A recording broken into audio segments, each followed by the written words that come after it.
첫 번째 이슈는 글로벌 시장이 저격당했습니다. 3N 2K 게임주의 변수는 과연 무엇인지 여기에 대한 이야기 하나씩 나눠보겠습니다. 자, 오늘 종목 상담부터 계속해서 게임 얘기를 하게 되는 것 같은데 오늘 게임 이슈에 대한 이슈를 다뤄보겠습니다. 3N이라고 넥슨, 넷마블, NC소프트 이렇게 또 추격해서 이야기를 하고 있습니다. 상반기에 해외 시장에서만 2조 원이 훌쩍 넘는 매출을 달성했다. 이런 얘기들이 나오는데 국내 게임사가 이렇게 힘을 합쳐서 해외 쪽으로 판로를 넓히는 것은 당연히 실적 그리고 파이를 키우기 이함인데 여기 부분뿐만 아니라 추가적인 이유가 있다면 좀 어떤 것들이 있는지 먼저 이성욱 차장님께 좀 여쭤볼게요. 해외 매출 확대 이유가 또 특별하게 있을까요?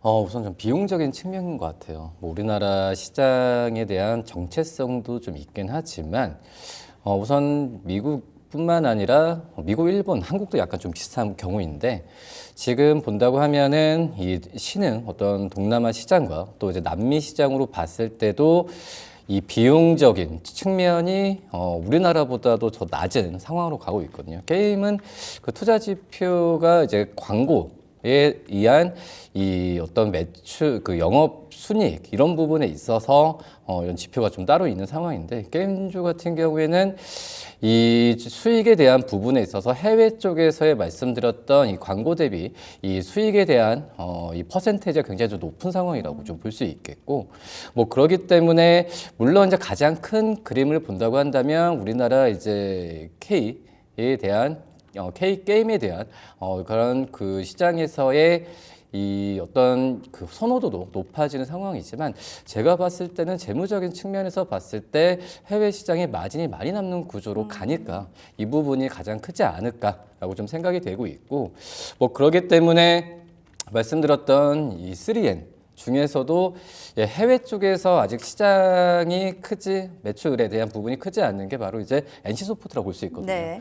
그래서 오히려 주가적인 측면에서는 다른 게임주들 대비해서는 이 수익 그 실적과 그리고 주가적인 측면에서 약간 정체되어 있는 좀 모습을 좀 보여주고 있고 그리고 이제 크래프톤 얘기 많이 하잖아요. 그럼요. 근데 크래프톤이 실적이 어떻게 보면은 이 게임주들 중에서도 가장 안정적으로 나오는 그런 기업이거든요. 근데 이 장점이다 단점이 이 배틀그라운드의 비중이 굉장히 높잖아요. 근데 우리나라 쪽에서의 어떤 신규 수익 창출은 거의 제로고 지금 인도와 지금 해외 쪽에서의 실적에 대한 성장성이 지금 그 크래프톤의 실적을 지금 높이고 있는 그런 상황이기 때문에 해외 쪽 진출에 대한 부분은 필수적인 그런 상황으로 가고 있지 않나라고 좀 판단이 됩니다. 알겠습니다. 해외 시장으로 약간 판로를 넓히는 거 게임 섹터에게는 당연한 필수 머스트 해브가 되는 거다. 왜냐? 마진을 좀 많이 남길 수 있는 어떤 매력 포인트가 많기 때문이다라고 좀 정리할 수 있을 것 같습니다. 보면은 넥슨은 블루 아카이브로 일본에서 롱런하고 있고 넷마블 같은 경우는 신작 효과를 똑똑히 보고 있는데 관련 글로벌 이벤트들에 대해서 좀 그 외에도 어떤 것들이 있는지 좀 알아보는 게 중요할 것 같은데요. 김시은 팀장님 하나씩 좀 설명 부탁드릴게요. 일단 하반기에는 게임 이벤트를 우리가 뭐가 있는지 조금 더 확인해 볼 필요가 있는데 하반기 같은 경우에 게임의 이벤트가 굉장히 많습니다. 네. 우선 첫 번째로 8월에는 게임스컴이 있고 9월에는 도쿄 게임쇼 그리고 11월에는 지스타가 있는데 통상적으로 게임 섹터 같은 경우에는 실적에 대한 부분들 그리고 신작이 얼마나 흥행을 하는지 여부에 따라서 주가의 향방이 크게 달리는 만큼 좀 관련 이벤트에서 어떤 신작을 내놓는지 그리고 신작에 대한 일반 분들의 반응을 통해서 주가도 함께 급등락이 나올 수 있다는 점을 감안을 하면 이 이슈에 대해서 우리가 조금 더 주목을 해볼 필요가 있지 않을까라는 생각을 하고 있어요. 좀 관련 이벤트를 앞두고 현재 게임주들 같은 경우에는 관심이 모아지고 있는 구간대라고 보시면 좋을 것 같은데 결국 왜 이 게임에 대한 이벤트에 관심을 가지냐 앞서 이야기를 했던 것처럼 해외 매출에 대한 부분들이랑 또 연결이 됩니다. 네. 게임스컴 같은 경우가 좀 3대 게임쇼라고 보시면 좋을 것 같고 미국의 E3가 폐지하게 되면서 서구권에서 관심을 받을 수 있는 이벤트 자체가 게임스컴밖에 없다라고 보시면 좋을 것 같아요. 그래서 게임스컴을 통해서 신작을 좀 예고를 하는데 거기에서 어떤 반응이 나오는지가 가장 중요한 모멘텀이 될 것 같다라고 보시면 좋을 것 같습니다. 네. 과거에도 네오위즈의 피해 거짓이라는 게임이 게임스컴에서 굉장히 다양한 상을 받게 되면서 주가가 굉장히 급하게 올라갔던 것처럼 어떤 신작이 어떤 반응을 이끌어내는지 그리고 어떤 상을 받는지에 따라서 앞으로 그 기업의 향후 모멘텀이 될 가능성이 높아서 굉장히 좀 계속 봐야 된다, 네, 주시해야 봐야 된다. 말이 좀 안 괜찮아요. 나왔는데 네. 봐야 할 알겠습니다. 필요가 있다라고 보시면 좋을 것 같아요. 알겠습니다. 정리 좀 해볼까요? 게임 투자의 포인트는 좀 두 가지인 것 같아요. 신작이 나오냐 안 나오냐, 그리고 그것은 흥행이 됐느냐 안 됐느냐, 여기에 따라서 주가의 또 방향성도 많이 갈리는 것 같고요. 지금 뭐 이벤트들은 8월에 게임스컴 3대 게임쇼입니다. 서구에서 진행되는 큰 이벤트들이 앞으로도 우리 K 게임에서 얼마나 또 영향을 주는지 이런 것도 추후에 한번 살펴보시면 중요할 것 같습니다. 자, 이런 부분들을 좀 점검해 보면서 사실 게임하면 제일 여러분들이 떠오르시는 거는 바로 중국이라는 키워드가 아닐까 싶습니다. 중국 판호에 대한 발급 단어로 주가가 오르락 내리락 매일 그렇게 또 좌지우지 되는데 한국 게임 중국 시장이 좀 진출이 어려워진 이유는 좀 어디에 있다고 보시는지, 하반기에 또 우리가 신흥 모멘텀들을 찾고 다른 시장을 찾는다면 어느 곳이 좀 좋을지 이런 것도 코멘트 해주세요. 우선 글로벌적으로 봤을 때도 중국이 제일 큰 시장이에요. 중국은 제일 크다. 네, 30% 이상을 차지하고 있기 때문에 우리나라 게임 업체들이 중국을 뭐 아까 앞서서 좀 말씀드렸다시피 국가를 다양하게 한다라고 하더라도 중국 시장을 무시할 수는 없는 건 사실이다. 그렇죠. 특히 이제 게임 업종은 그 부분은 가장 좀 심한 그런 상황이라고 좀 볼 수 있겠고, 근데 이제 2016년에 그 사드 배치 문제 때문에 그때 시작됐어요. 이제 중국 쪽에서도 이 게임 내 한알령에 대한 부분에 있어서 그때부터 좀 시작을 했던 상황이었고, 그때부터 2017년부터 이제 판호라는 게 있잖아요.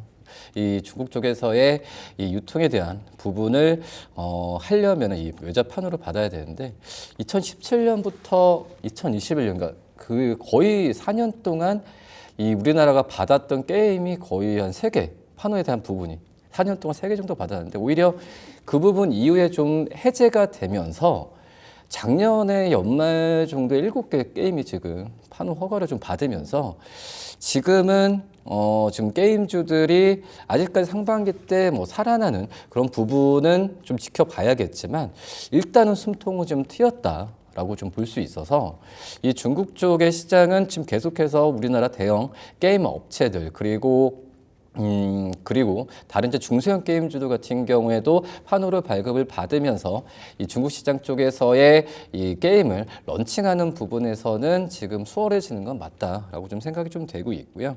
물론 이제 다른 이제 뭐 브라질, 인도, 뭐 좀 인도 쪽에 좀 많이 떠오르는 그런 시장이라고 좀 볼 수 있겠는데, 이 해외 쪽에서의 시장 자체를 지금 신흥 시장 쪽으로 눈을 돌리고 있는 상황이라고 지금 말씀을 드릴 수 있겠고, 근데 이 게임이라는 그 어떤 상품 자체가 단순히 재밌다고 해서 되는 게 아니거든요. 그 어떤 국가마다의 뭐 인터넷 속도나 이런 부분이 우리나라 게임 쪽에서의 그 속도와 또 이게 좀 잘 맞아야 게임을 잘 원활하게 할 수 있는 그런 부분인데, 일부 국가에서는 인터넷이 발달되지 않은 국가, 근데 우리나라 같은 경우에 게임 같은 경우가 그 속도나 그래픽 같은 경우가 인터넷에 받쳐줘야 되는 게임들 굉장히 많거든요. 그런 부분에 있어서 선호도가 좀 안 맞는 그런 부분이 좀 있긴 하지만 중국 쪽은 중국과 일본, 대만 쪽은 이 부분을 잘 맞춰서 지금 하고 있는 상황이거든요. 뭐 그러기 때문에 그런 신흥 국가를 중심으로 한 이 게임에 대한 출시 부분을 지금 잘 하고 공략을 지금 하려고 지금 많이 하고 있는 그런 상황이고요. 지금 앞서서 말씀드렸다시피 뭐 3N, 2K는 당연한 거고, 뭐 데브시스터즈 이런 중소 펄어비스 기업들 같은 경우에도 지금은 이제 하반기 때 뭐 중국 그리고 인도와 특히 이제 일본 쪽을 중심으로 한 법인을 설립하면서 지금 하고 있거든요. 그러니까 현재 업체들과의 그냥 단순 어떤 유통이 아니라 그쪽 현재에서의 게임에 대한 유통과 어떤 그래픽을 담당하고 있는 그런 기업들을 M&A하고 인수합병하면서 현지화를 하는 전략까지도 지금 하고 있기 때문에 앞서서 저희가 뭐 해외 쪽에서의 이 실적이 가장 키포인트라고 볼 수 있겠는데, 그 부분은 더 심해질 가능성이 커지지 않을까라고 판단됩니다. 중국 정부 제재로 환호 혜택이 좀 어렵다는 것이 중국 진출을 하기에는 좀 쉽지 않은 길이라면 반면에 인도, 동남아, 중동 쪽으로 본다면 신흥 시장도 아직은 많다. 이쪽 파일을 우리가 한번 눈여겨보자라고 하는데요. 아마 이 부분도 게임 좀 업체 또 게임 측면 섹터에서는 또 긍정적인 부분이 아닐까 싶습니다. 그럼 이어서 또 하나씩 또 얘기를 나눠볼게요. 주요 게임사 2분기 실적에 대한 좀 얘기를 해야 되는데 좀 판이하게 엇갈렸거든요. 이게 좀 궁금하더라고요. 일단 넥슨, 넷마블, NC소프트, 크래프톤, 카카오 이렇게 해서 게임사 대형부터 중소형사까지 이 부분들의 실적이 왜 이렇게 엇갈리느냐, 최대 변수는 뭐냐, 이거 좀 이렇게 정리한다면 어떤 건지 딱 꼽아주세요. 결국 신작이 얼마나 흥행을 하는지 여부라고 보시면 좋을 것 같아요. 신작이 나온다고가 아니라 얼마나 얼마나 흥행을 흥행되느냐, 하는지. 결과.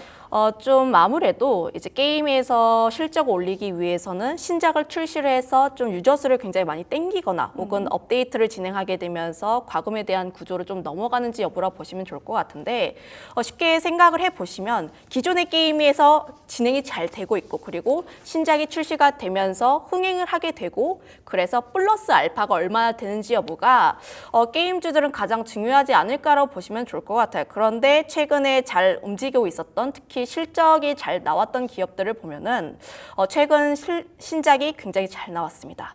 넷마블 같은 경우는 이제 나 혼자만 레벨업이라는 쪽에서 좀 흥행이 굉장히 잘 된 부분들이 있고 넥슨 같은 경우에는 메이플 스토리라든지 혹은 던전 앤 파이터 같은 기존의 게임들이 굉장히 잘 되고 있는 거에 더해서 해외 매출에 대한 부분들이 굉장히 잘 나왔다라고 보시면 네. 좋을 것 같아요. 크래프톤 같은 경우는 이미 굉장히 잘 되고 있는 IP 이제 그 배틀그라운드도 보면은 기존에 잘 하고 있는데 인도 쪽으로 성장이 다변화가 되면서 결국 플러스 알파에 대한 모멘텀이 계속해서 증가하고 있는 상황이라 보시면 좋을 것 같고요. 다만 지금 게임 쪽에서 실적 안 나온 쪽은 NC소프트 그리고 카카오 게임즈라고 보시면 좋을 것 같은데 관련했을 때 현재 신작에 대한 부분들도 흥행이 잘 안 되고 있는 부분들 그리고 기존 게임들 같은 경우도 현재 내수 쪽에서만 계속 머무르고 있다 보니까 앞으로 플러스 알파 그러니까 그 퀀덤 점프를 하기에는 네. 다소 부족한 실적이지 않았나라고 보시면 좋을 것 같아서 가장 중요한 것은 신작이 얼마나 잘 되는지 그래서 실적으로 얼마나 반영이 되는지 여부라고 보시면 좋을 것 같아요.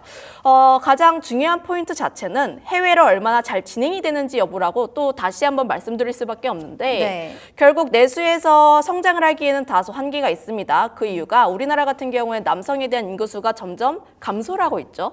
인구수 자체가 감소를 하고 있는데 반해서 과금에 대한 구조에 좀 사람들의 인식 자체가 점점 부정적으로 나타나는 편이다 보니까 관련했을 때 해외 매출의 비중이 얼마나 많이 늘어나는지 여부가 가장 중요한 포인트라고 보시면 좋을 것 같고요. 그 점에서 카카오 게임즈, NC 같은 경우에는 아직도 내수에 대한 비중이 굉장히 높습니다. 반면에 뭐 넷마블이라든지 크래프톤 같은 경우는 80에서 90%가 해외에서 나오다 보니까 관련하게 본다면 앞으로 성장을 할 수 있는 기업은 뭐 지금 현재 해외에서 잘 먹히고 있는 게임을 만드는 쪽이라 보시면 좋을 것 같아요. 근데 뭐 NC랑 카카오 같은 경우는 오히려 실적이 악화됐는데 요거에 대한 거는 결국에는 아웃풋이 그대로 안 나왔기 때문이다라고 봐야 되나요, 그럼? 네, 지금 보면은 신작 그러니까 기존의 게임도 잘 안 나오는데 더해서 또 TL이라든지 신작도 부진하다 보니까 결국은 실적이 안 나왔다고 보시면 좋을 것 같아요. 그러면 현재 이 NC소프트라는 기업이 과거에는 황제주였습니다. 이제 많은 남성분들의 사랑을 많이 받았던 그런 기업인데 그러면 그때와 비교했을 때 현재 가격적인 메리트는 있지 않냐라는 질문이 또 들어와요. 물론 가격적인 메리트가 있긴 하나 현재 자리에서 NC소프트가 반등을 하기 위해선 결국은 실적과 신작으로 다시 한번 보여줘야 된다. 현재 자리에서 좀 단기적인 반등은 나올 수가 있긴 하나 지금 자리에서 매수를 하기에는 다소 보수적으로 바라볼 필요가 있지 않을까라는 생각도 하고 있습니다. 반등은 될 것이다. 하지만 보수적으로 봐야 되는 것은 결국에는 실적적인 측면들의 숫자를 좀 확인해야 되는 게 급선무다라고 좀 정리를 하도록 하겠습니다. 크래프톤이 일본 게임사죠. 텐구게임웍스 인수 얘기가 좀 나오게 되면서 야 이렇게 된다고 하면 하반기에 좀 혼자 질주하는 거 아니야? 나 혼자 갈게요. 이러면 좀 그런 상황들이 연출되는 건 아닐까요? 뭐 이런 얘기들이 있습니다. 뭐 실적적인 측면들도 상회할 거다. 뭐 얘기들도 있는데 인수의 이유 특별하게 어디 포인트로 우리가 봐야 될까요?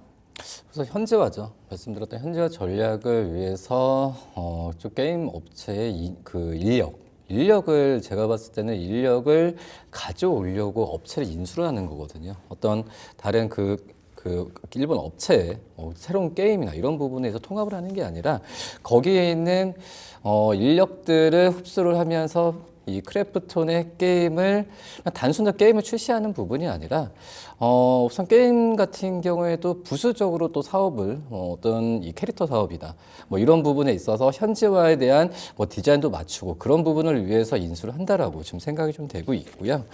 뭐 그만큼 이제 앞서 제가 얘기했잖아요. 배틀그라운드가 지금은 국내 쪽에서의 뭐 매출 상승은 거의 전무하고 지금은 인도 그리고 뭐 인도 시장이 많이 커지고 있는 것 같아요. 배틀그라운드 이쪽에서의 인도 시장 쪽의 성장과 함께 일본 쪽에서도 새로운 신규 사업에 대한 이 실적을 만들려고 노력을 한다라고 좀 볼 수 있겠는데 그만큼 이제 크래프톤 같은 경우가 이 배틀그라운드를 활용한 실적에 대한 부분을 계속 지금 다양화를 하고 있는데 그래서 이제 신규 게임이 그전엔 좀 없었던 부분에 있어서 좀 아쉽다라는 좀 얘기가 좀 있었거든요.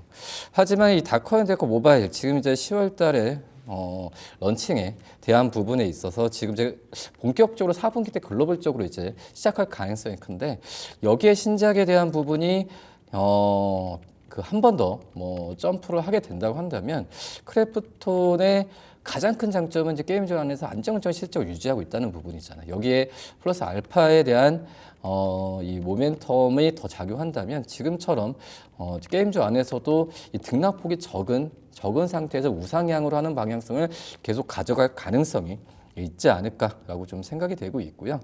정말 다양한 것 같아요. 뭐 그 배틀그라운드 쪽으로 해서 뉴진스 우리나라도 했었잖아요. 네. 지금 이제 해외 쪽에서의 이 특히 뭐 중동 쪽이나 다른 해외 쪽 국가들의 이 연예인 유명 스타들과 함께도 협업하는 부분에 있어서는 뭐 잘 될 거라는 느낌이 굉장히 커서 오늘 오히려 주가 좀 많이 오른다고 하더라도 한 번 더 조금 더 매수하는 관점도 나쁘지 않다라고 좀 생각이 됩니다. 매수 관점까지 얘기해 주셨고 일단은 일본 업체의 인력을 인수한다는 건 현지화 전략으로 현지화를 좀 해보고 싶다라는 실적에 대한 부분까지도 저희가 한번 내비쳤다라는 걸 확인할 수 있었습니다. 지금 뭐 크래프톤의 실적이 안정적으로 유지되는지 좀 확인해 보셔야 될 것 같고 그럼 추가적으로 오늘 마감 전에 어떤 종목을 좀 담아보면 좋을지 게임 섹터 그럼 팀장님의 원픽주들 먼저 화면 통해서 만나보도록 하겠습니다. 자, 하나씩 살펴보겠습니다. 김시은 팀장님은 과연 원픽주 어떤 걸 고르실까요? 넵튠도 있고요, 웹젠도 있고요, 크래프톤까지 탑픽주 공개해 주세요. 네, 역시 크래프톤이 탑픽지로 담겼습니다. 이야기 들어보겠습니다. 두 분 좀 통했다. 오늘은 또 이렇게 생각이 들 만큼 크래프톤에 대해서 또 긍정적으로 얘기해 주셨는데 추가적으로 이거는 말 안 하셨는데요 하는 걸 얘기해 주시면 좋을 것 같아요. 일단 차트를 보게 되었을 때 현재 외국인들의 매수세가 계속적으로 늘어나고 있는 모습들 그리고 오늘 같은 경우가 거래량을 동반해서 이전의 박스권 흐름들을 돌파를 했다라는 점이 굉장히 유의미하다라고 보시면 좋을 것 같아요.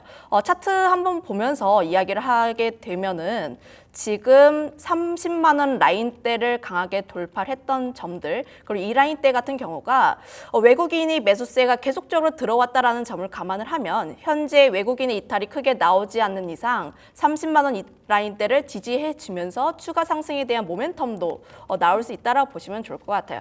앞서서 뭐 실적이라든지 하반기 신작에 대한 모멘텀 굉장히 잘 이야기를 해주셨다 보니까 지금 그 점을 보게 되었을 때 크래프톤처럼 이제 게임 쪽에서 안정적인 실적을 내는 기업이 거의 없다라고 보시면 좋을 것 같고요.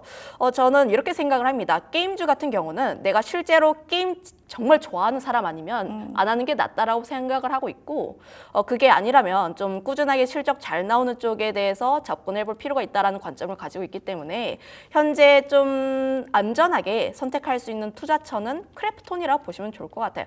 다만 현재 10%가 넘는 상승세가 보여주고 있기 때문에 지금 당장의 접근보다는 약간의 눌렸을 때 분할 매수에 대한 관점으로 보시면 좋을 것 같다라는 의견도 덧붙이도록 하겠습니다.